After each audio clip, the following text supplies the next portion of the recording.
Okay, so next part is the net force.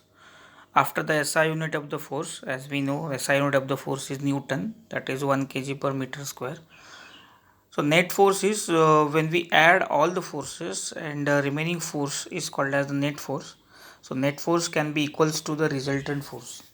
So very important is when the number of forces are acting on it, if you add or subtract the forces, the amount of force which is left is called as the net force. So net force may be equals to the resultant force.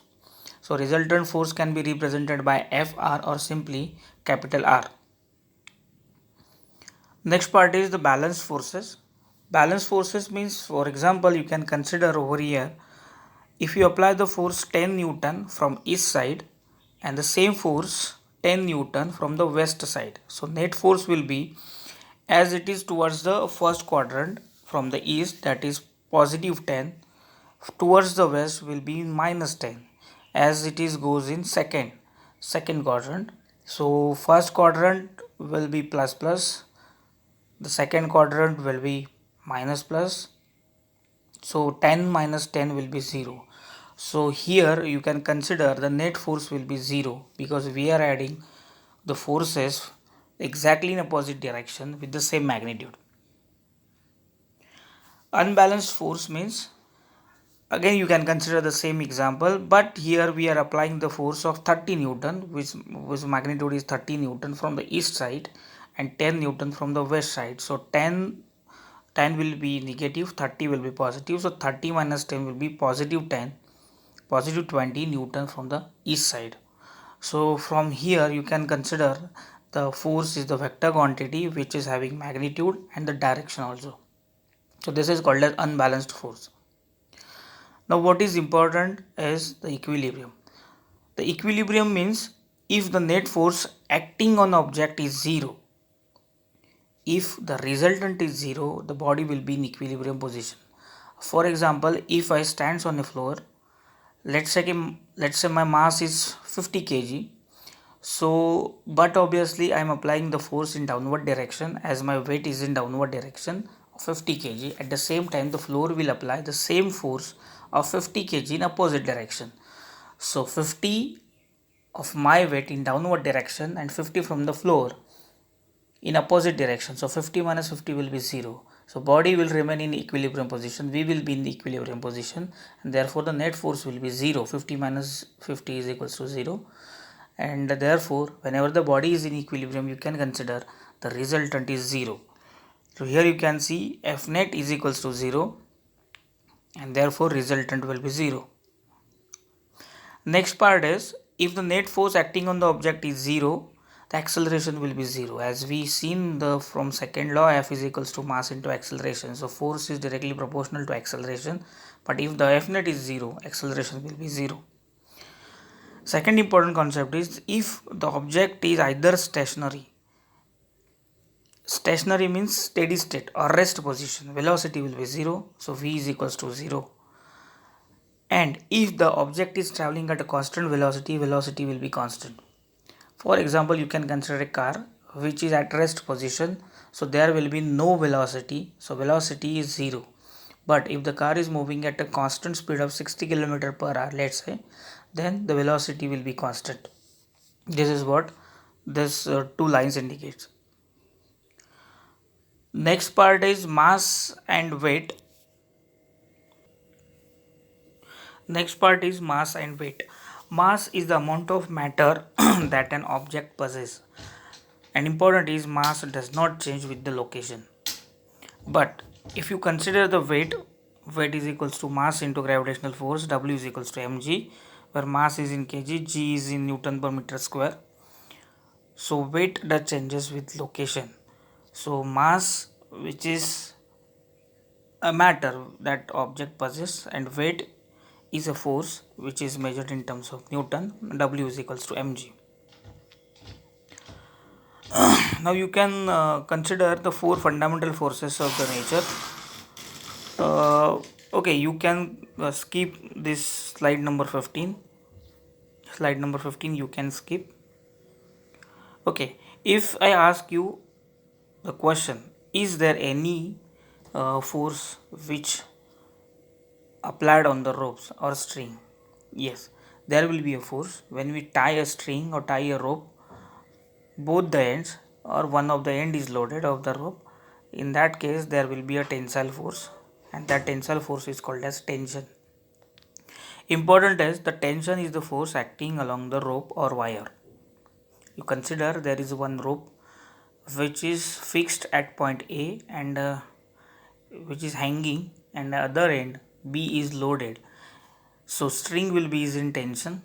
So there will be a force is called as tensile force, and it is indicated by tension capital T. Second statement is also important. The tension always acts away from the object. The tension or tensile force is always away from the object.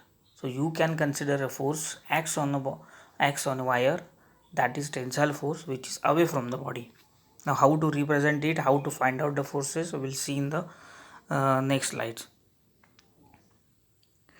Okay, after that the important point comes is Newton's laws of motion. So Newton's first law, an object at a rest tends to stay at a rest, means if the object is stationary, it will remain stationary. Number one. Second, an object in motion tends to in motion, means if the object is moving, it will remain in motion unless and until we apply the external force acts on it. Okay, let's say a simple example of a car. The car is steady state or car is at a rest position unless and until we accelerate the car will not move. Means acceleration is the kind of force we are applying on a car. Exactly, that is number one. Second thing, if the car is moving, let's say constant velocity 40 km per hour, means car is in motion. Unless and until we apply the brake, the car will not comes to it the steady state position. So here the application of brake is the kind of force and acceleration is a kind of force. So what Newton first law states, the body remains in steady state or in motion unless and until we apply some external force acts on it. In Marathi, जोपर्यंत आपण एखादा force apply करत नाही आहे किंवा देत नाही आहे तोपर्यंत बॉडीची जी स्टेट आहे त्या स्टेटमध्ये बॉडी राहणार. This is what a Newton first law is consist. Balance forces, 100 Newton. For example, there is a truck. There is a truck. So you can say the 100 Newton is applied from east and 100 Newton is applied from the west. So 100 and 100. So having same magnitude but opposite in direction. So these are called as balance force as we seen, and therefore the net force will be zero. The body will not move. So equal forces in opposite direction produces no motion. Why? Because there is a same force, balance force we are applying on a truck. But if you consider the example of unbalanced force, if I apply the force 100 Newton from one side and smaller force 60 Newton in opposite direction, in that case the magnitude of forces is different, and that is unbalanced force, and therefore it will cause a motion. So unequal opposing forces produce an unbalanced force causing a motion. So truck will move in the direction where we are applying the higher magnitude force. I hope you are getting my point. This is Newton's first law. The body will remain in a state of rest or in motion unless acted by the external force acts on it. Next, if the object in motion tends to stay in motion, why don't moving objects keep moving forever? If the object in motion tends to stay in motion, that is what our statement is. So why don't moving object keep moving forever? The answer is things don't keep moving forever because there is always an unbalanced force acts upon them. There will be a wind force, there will be some external agencies which acts on it, and therefore it causes the motion. So there is always unbalanced forces acts on it. Second, a book sliding across a table shows down slows down and stops because of the force of the friction. So when we keep a book on a table, because of the irregularities between the two surfaces or uneven surfaces of the table and the book can slide, and this is called as a frictional force. If you throw a ball upward other than vertical, it will eventually slow down and falls because of the force of gravity. Okay, so Newton's first law is continue. The mass is the measure of the amount of matter in the object and it is measured in terms of kilogram. The one more important concept as far as the first law is concerned, inertia. Inertia is a property of object that describes how much it will resist the change to the motion of object. Means the resisting to the motion of a object is called as inertia. So more mass means there will be more inertia.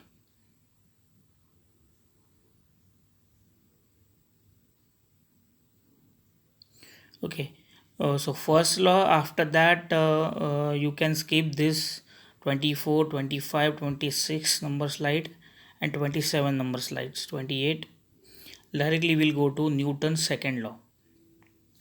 So Newton's second law is related with force, mass and acceleration. So force is directly proportional to the acceleration, where mass can be considered as a constant. So force equals to mass time acceleration. F is equals to ma, where F is the force, m is the mass, a is the acceleration. So Newton's second law is related with force and acceleration. So if you consider force is equals to mass into acceleration, the force is measured in Newton. Acceleration of gravity will be considered 9.81 meter per second square. So therefore weight will be mass into gravitational force. Okay, so W is equals to mg. So Newton's second law states F is equals to ma. Okay, now if you consider, as we have seen, the mass does not change with location, but weight can be changed with the location. If you consider, the moon's gravity is 1/6 of the earth. For example, if you have weight 420 Newton on earth, what will be your weight on the moon? That will be 70 Newton, because moon's gravity is 1/6 of the earth. So Newton's second law, the weight is a measure of force of gravity of an object. Okay, important is only the Newton's second law, how to describe it and how it is related with mass and acceleration. The third is Newton's third law. For every action there is equal and opposite and simultaneous reaction. For every object there is equal and opposite reaction. For example, here you can see I have kept a book on a table. Let's say the book having weight of 4 kg. So book is applying the force in downward direction of 4 kg. At the same time, the table will apply the same amount of force in opposite direction. So 4 kg in downward, 4 kg upward by the table.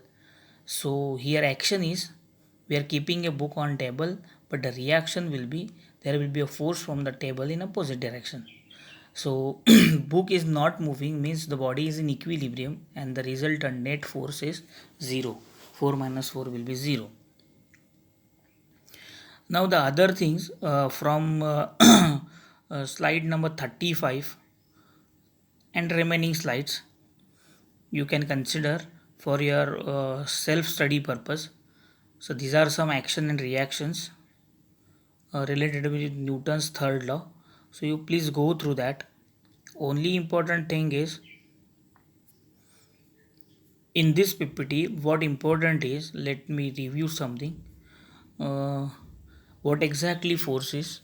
When the external agency acts on the body, which change the state of a body, is called as force. The types of forces: tensile force, compressive force, contact type force, long range force.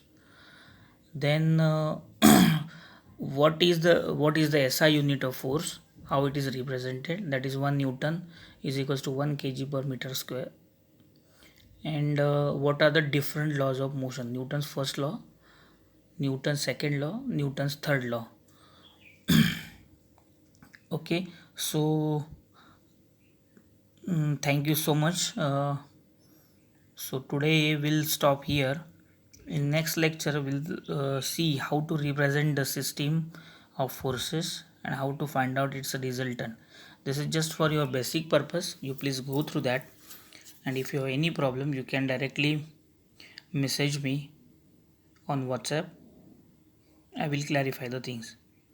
One more thing is we'll take the review of this all these things into the classroom. Okay, please take care of yourself and your family. Thank you.